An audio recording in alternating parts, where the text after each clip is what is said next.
ভাই রে ভাই, আজকে বাংলাদেশ যেই খেলাটা দিল, আমি প্রথমে একটু অবাক হয়ে গেছিলাম যে ভাই কি হইতেছে এইগুলা। পরে এতটা অবাক হই নাই, কারণ ভাই বাংলাদেশ এইভাবেই খেলে, তাই না? যে সহজ একটা ম্যাচকে কঠিন বানাবে, কঠিন বানানোর পর তারপর হচ্ছে ম্যাচ জিতবে। কি হলো প্রথমে? বাংলাদেশ ব্যাটিং করতে নামলো, নামার পর যেই সেই অবস্থা, মানে প্রথম ৫-৬ ওভারের মধ্যে ৩-৪ উইকেট নাই। এইটাই হয়েছে আজকে। নাইম শেখ পোলাটাকে আমার একদম ভালো লাগে না, সত্যি কথা। যদিও পোলাটা ঘরোয়া লিগে অনেক ভালো খেলে, আহ, আবার রিসেন্ট ফ্রম ওর ভালো, কিন্তু তারপরেও আমার নাইম শেখ প্লেয়ারটাকে এতটা ভালো লাগে না। তারপর আচ্ছা, সমস্যা নাই, নামাইলো। কি করলো আজকে? ওই যেই সেই অবস্থা। নাইম শেখ নাইম শেখ যেই ম্যাচে ভালো খেলবে ওই ম্যাচে কি করবে জানেন? ৩০ বল খেলবে, ৩০ বলে করবে ৩৫ রান। এটা হচ্ছে নাইম শেখের ভালো খেলা। আর যে ম্যাচে খারাপ খেলবে ওই ম্যাচ হচ্ছে ১০ রান করে আউট হয়ে যাবে, ঠিক আছে? আজকে তো মনে হয় ২-৩ রান না কয় রান যে করছে। আর এই জাকির আলী অনিক, এই প্লেয়ারটাকে আমার অনেক ভালো লাগে। যখন হচ্ছে জাকির আলী অনিক ওই কুমিল্লা ভিক্টোরিয়ান্সে খেলতো, আহ, কুমিল্লা জাকির আলী অনিক তো কুমিল্লা ভিক্টোরিয়ান্সের প্লেয়ার, তাই না? তো তখন থেকে আমার এটা ভালো লাগতো। আজকে তো মানে পুরো দলটাকে ওই নিজেই চালাইছে বলা যায়। ওই আর হচ্ছে ওই দিক দিয়ে শেখ মাহেদি।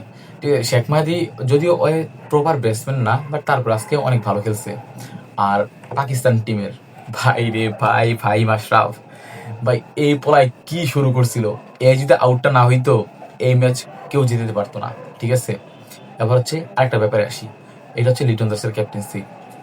লিটন দাসের ক্যাপ্টেন্সি আমার ভালো লাগে, বাট আজকে আমার কেন যে মনে হয়েছে ওই অনেকগুলো ব্লান্ডার করছে, ঠিক আছে? একটা হচ্ছে ১৯ নম্বর ওভারটা ওই মুস্তাকে দেওয়া উচিত ছিল, ঠিক আছে? ওই ২০ নম্বর ওভারটা রেখে দিয়েছে মুস্তার জন্য।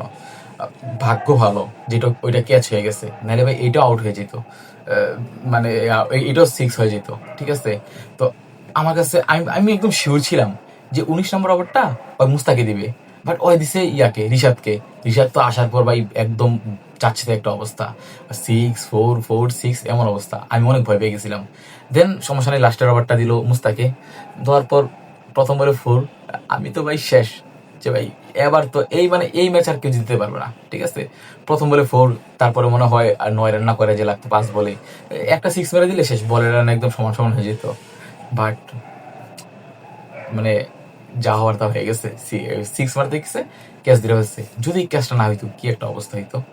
তো আমার লিটন দাসের ক্যাপ্টেন্সি আজকে এই শেষের দিক দিয়ে এতটা ভালো লাগে নাই। মুস্তার ওভারটা রেখে দিছে।